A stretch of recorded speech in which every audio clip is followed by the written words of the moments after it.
मंच के अध्यक्ष रामजतन जी, इस कार्यक्रम में उपस्थित सम्मानित मंच, सम्मानित सभागार, प्रशासन के पदाधिकारीगण, मीडिया के पदाधिकारीगण और यहाँ उपस्थित विद्वान साथियों, इस इंस्टीट्यूशन के हेड आदरणीय प्राचार्य महोदया, मैं सबको, क्योंकि मैं भी इसी खुशबूपुर प्रखंड का निवासी हूँ, इसलिए मेरी ये नैतिक जिम्मेवारी बनती है कि अपनी ओर से मैं आप सबका स्वागत, भावभीनी स्वागत करूं, अभिनंदन करता हूं, वंदन करता हूं। मैं एक छोटा सा कार्य करता हूं, सामाजिक जीवन में रहता हूं, और रामजतन जी ने ठीक ही कहा, मैं इनसे पहले निवेदन किया था, जिन चीजों को रखना चाहिए,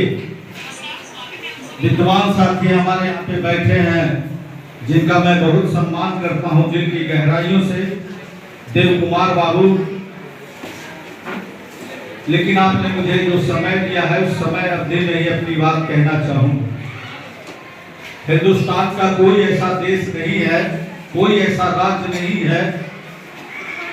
जहां मुझे सौभाग्य प्राप्त हुआ है। मैं गया हूं और जाते रहता हूं। मैं नागालैंड में गया था, नागा आंदोलनकारियों के बीच। मैं श्रीलंका जाने वाला था, तमिल लिबरेशन फ्रंट के जो कार्यकर्ता है, मानवाधिकार पे जो लड़ाई लड़ते हैं, उसके बीच जाने वाला था। बहुत विद्रोह हुआ, इस कारण नहीं गया। मैं उड़ीसा के जंगलों में गया हूं, जहां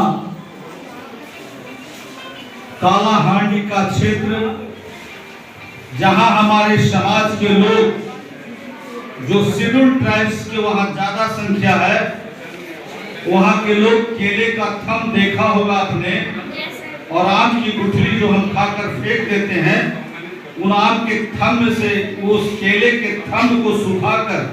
और आम की गुठलियों को सुखाकर उसके पीसे हुए आटा की रोटियां खाते हैं, और 6 महीना 1 साल में लीवर प्रॉब्लम हो जाता है, किडनी डैमेज हो जाता है, और हमारे देश के तमाम वहां के निवासी, हमारी बहनें, हमारी बेटियां, हमारे भाई काल कलवित हो जाते हैं। इस देश की विडंबना। मैं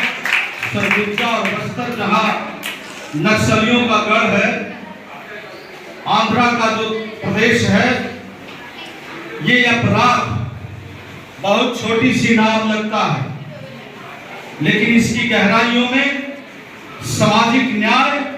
और असामाजिक विषमता के बीच जो खाई है, और उसके आक्रोश से जो पैदा हुए लोग हैं, मैंने बड़ी नजदीकी से उन लोगों से भी मिला। आपको जानकर ये ताज्जुब होगी कि भारत की सरकार और राज्य की सरकार उनके बीच नहीं जा सकती, जहां उन लोगों से मैंने मिलने का काम किया। हमारी बेटियां यहां बैठी हैं, खास करके बहुत कम बेटियां होगी जो जानती होगी गौरी लंकेश को। देश की सामाजिक परिवर्तन और क्रांतिकारी विचारों से देश को उत्तेजित करने वाली वो बहन गौरी लंकेश। बहुत कम लोगों को पता होगा कि गौरी लंकेश किस अवस्था में और कहां है। हिंदुस्तान की सरकार भी नहीं बता सकती। वो गौरी लंकेश की हत्या, मानवाधिकार का हनन, और जब आप जाएंगे जेलों में, बंद पड़े जेलों में, और नक्सलियों के बीच जाएंगे, वो नक्सली कोई दूसरे लोग नहीं हैं। सामाजिक अन्याय और न्याय मांगने के बाद जिसको न्याय नहीं मिला, अन्याय से आक्रोशित त्रस्त हमारी बेटी, हमारी बहनें और हमारे भाई हाथ में बंदूक थाम लिया। मुझे कहने में कोई गुरेज नहीं है, अपराध पर सेमिनार हो रहा है, बहुत सारी बात बताते। देश की जो व्यवस्था रही, अन्याय, अत्याचार, जुल्म हमारे आंख के सामने, हमारे आंखों पे पट्टी बांध दी जाती और हमारे सामने हमको खंबे में बांध दिया जाता और हमारी माँ और बहन बेटी का मेरे सामने बलात्कार होता है और उस बलात्कार के खिलाफ हम थाना में जाते हैं, हम कोर्ट में जाते हैं, हम सुप्रीम कोर्ट तक जाते हैं, लेकिन जब हमको न्याय नहीं मिलता तो मेरे आंख जो लाल रक्त से सने हैं, प्रतिशोध की भावना में जलती है और मैं अपने बहन बेटी के बलात्कार के खिलाफ हाथ में बंदूक उठा लेता और मुझे नक्सली घोषित कर दिया जाता और नक्सलियों के नाम पर बेगुनाह लोगों को बस्तर और सरगुजा के इलाकों में, मदनवाड़ा और दंतेवाड़ा छत्तीसगढ़ के इलाकों में खून की होली खेलती है सरकारें। और आप कहते हो कि अपराध नियंत्रण, दिन के उजाले में हमारे बेटियों के साथ बलात्कार होते और रात के अंधेरे में उसे दफना दिया जाता है। अभी कलकत्ता में एक डॉक्टर बैद्यनाथ के साथ जो घटनाएं घटी, मुजफ्फरपुर में जो घटनाएं घटी, हमारा समाज जो इलीट समाज कहलाता है मौन है। ठीक ही कहा,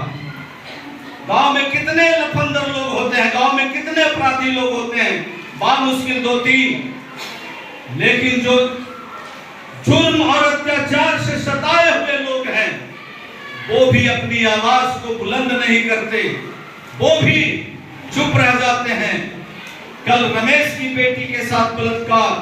कल महेश की बेटी के साथ बलात्कार, कल श्यामनंदन की मां के साथ बलात्कार और